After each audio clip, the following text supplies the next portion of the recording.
নমস্কার, হ্যালো বন্ধুরা, কেমন আছো সবাই? আমি তোমাদের নতুন বন্ধু অর্ণব।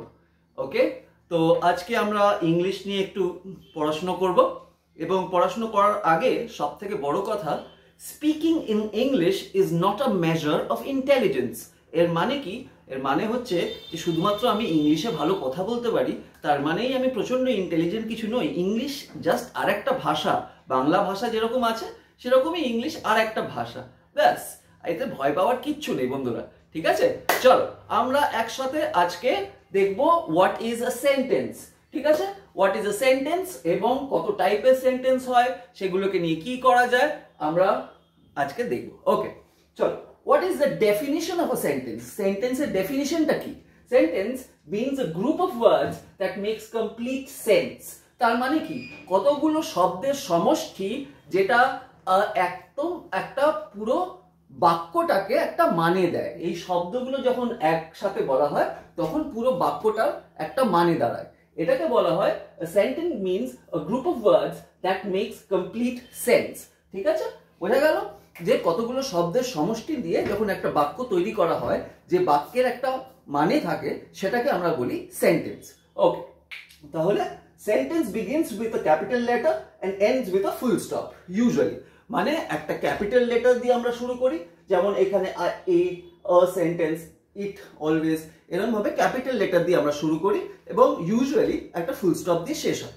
ঠিক আছে, ওকে। সেন্টেন্স অলওয়েজ কন্টেইনস আ ফাইনাইট ভার্ব। ওকে, তো এটাও একটা সেন্টেন্সের পরিচয় যে সেন্টেন্সে সবসময় একটা ফাইনাইট ভার্ব থাকে। নাও তোমরা বলবে ফাইনাইট ভার্ব কি? ফাইনাইট ভার্ব হচ্ছে এমন একটা ভার্ব যে নিজেকে পাল্টাতে পারে according to tense and time. Okay, ঠিক। ওকে, ওটা নিয়ে ফাইনাইট ভার্ব নিয়ে আমরা আরো আলোচনা করব, বিভিন্ন ভার্বের প্রকার নিয়েও আমরা আলোচনা করব। ঠিক আছে, ওকে। A sentence may be a statement, question, exclamation or command. Statement মানে একটা কোনো বাক্য বলে দিলাম, যে একটা স্টেটমেন্ট দিলাম, কোয়েশ্চেন কোনো প্রশ্ন করলাম, বা এক্সক্লেমেশন মানে বিস্ময়সূচক কোনো কিছু হতে পারে, আর কমান্ড, কমান্ড মানে কাউকে আদেশ দিলাম তুমি এইটা করো, এটা করো না, ওটাকে হচ্ছে sentence. It consists of a main clause and one or more subordinate clause. আবার ক্লজের ব্যাপারে আমরা সেপারেটলি জানবো। ঠিক আছে, শুধু এইটুকুনি এখন আপাতত জেনে রাখো যে it consists of a main clause and one or more subordinate clause. ঠিক আছে, ওকে। তো আর সেন্টেন্সের বিভিন্ন ধরনের প্রকার আছে। Sentence may be short or complex or বিভিন্ন রকমের। ঠিক আছে, তাহলে আমরা দেখি সেন্টেন্সকে আমরা কিভাবে ভাগ করতে পারি। সেন্টেন্সকে আমরা বেসিক্যালি দুভাগে আমরা ভাগ করতে পারি। একটা হচ্ছে অ্যাকর্ডিং টু ফাংশন বা কাজ, তাদের কাজ কি, আর দুটো হচ্ছে অ্যাকর্ডিং টু স্ট্রাকচার বা গঠন, তাদের গঠন কি।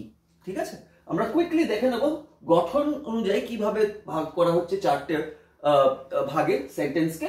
সেটা হতে পারে একটা সিম্পল সেন্টেন্স, একটা কম্পাউন্ড সেন্টেন্স, একটা কমপ্লেক্স সেন্টেন্স, অথবা একটা কমপ্লেক্স কম্পাউন্ড সেন্টেন্স। ঠিক আছে, এইগুলো কি আমরা ডিটেলে আরো ডিসকাস করব। এটা খুবই একটা শর্ট ভিডিও, সেই জন্য আমরা just types of sentences discuss করছি এখানে। ইন ফিউচার আমরা প্রত্যেকটা এক্সাম্পল ডেফিনিশন নিয়ে ডিসকাস করব। আচ্ছা, এপাশে চলে আসলাম আমরা অ্যাকর্ডিং টু ফাংশন অথবা কাজ। কাজের ভিত্তিতে আমরা কিভাবে সেন্টেন্সকে ভাগ করতে পারি। একটা হচ্ছে ডিক্লারেটিভ অর অ্যাসার্টিভ, সেটার মানে হচ্ছে বর্ণনামূলক। আর একটা হচ্ছে ইম্পারেটিভ অর কমান্ড, কমান্ড যাকে করছি। ঠিক আছে, যে এই কাজটা করো, ওই কাজটা করো না। তৃতীয়টা হচ্ছে ইন্টারোগেটিভ মানে প্রশ্নবোধক, মানে জানতে চাইছি। ফোর্থ হচ্ছে অপটেটিভ, অপটেটিভ মানে ইচ্ছা, মানে ডিজায়ার, মানে সেই ইচ্ছা প্রকাশ করলাম সেরকম। আর 5 নম্বরটা হচ্ছে এক্সক্লেমেটরি। এক্সক্লেমেটরি মানে যেখানে আমরা বিস্ময় প্রকাশ করলাম। ঠিক আছে, তো এই জিনিসগুলো জানা কেন দরকার? কারণ আমাদের অনেক সময় প্রশ্ন আসে ট্রান্সফরমেশন করতে, একটা সেন্টেন্সকে ডিক্লারেটিভ থেকে ইন্টারোগেটিভ বা ভাইস ভার্সা সেভাবে চেঞ্জ করতে আমাদের বলা হয়। ঠিক আছে, এটা একটা খুব বেসিক একটা ওভারভিউ ছিল সেন্টেন্স কি, তাকে কিভাবে ভাগ করা হয় এবং তাদের কি কি ক্লাসিফিকেশন। আবার বলছি বন্ধুরা, ইংরেজিকে ভয় পাওয়ার কিচ্ছু নেই।